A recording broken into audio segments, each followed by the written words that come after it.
Est-ce que justement au sein de votre équipe, vous avez une personne qui s'occupe de gérer les compétences comme ça, puisque vous êtes dans un secteur où ça évolue très vite? Est-ce qu'il y a une cartographie des compétences et un travail fait pour accompagner les collaborateurs?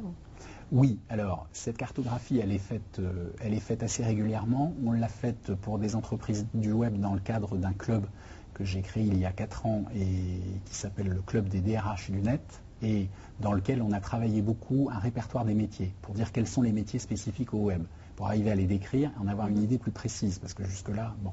Alors aujourd'hui, on a des répertoires qui sont encore plus performants que le nôtre et qui se combinent en tout cas au nôtre, comme ceux qui ont été faits par le gouvernement, par la délégation à l'Internet du ministère de l'Enseignement supérieur.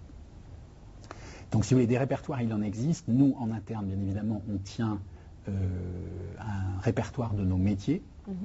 Et ça nous permet d'abord de voir comment ils évoluent, mais ça c'est dans un cadre qu'on connaît bien en ressources humaines, qui est obligatoire dans les entreprises de plus de 300 salariés.